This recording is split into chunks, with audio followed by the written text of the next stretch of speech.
الرحمن الرحيم مع الكاتب الصحفي الأستاذ علي القماش، ونبذة حوالين الندوة اللي هي المفروض تتعمل دلوقتي. أيوة يا أستاذ علي.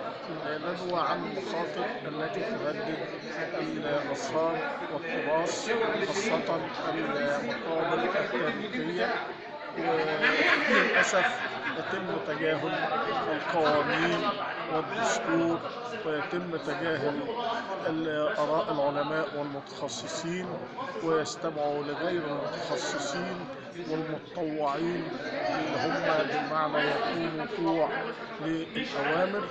وتم هدم المقابر من قبل، وعملنا ندوة السنة اللي فاتت حضرها الدكتور محمد الكحلاوي رئيس اتحاد الأثريين العرب، والدكتور صالح لمعي اللي مثل مصر في اليونسكو، والدكتور حسام اسماعيل رحمه الله رئيس الآثار في جامعة عين شمس، وآخرين.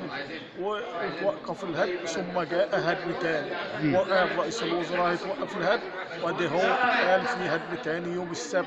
إذا لا يؤخذ بالآراء المتخصصين والغيورين على الآثار، وهناك آثار غير مسجلة المفروض تسجل. والمخاطر ليست عند المقابر بس، بل في الأهرامات دلوقتي اتحجبت الأهرامات بالمخالفة لقرارات اليونسكو وتقرير والبنك، وبتباع الآثار بالمزاد العلني. وآخرها المشكلة بتاع الأمير سرجمطش اتباعت في ألمانيا من أسبوعين ولم يتحرك أحد من وزارة الآثار. وفي النهاية نشكر الأستاذ الكاتب الكبير الأستاذ علي القماش، وقناة جريدة الصوت الحر تتوجه بالشكر وبالتوفيق. ربنا يخليك.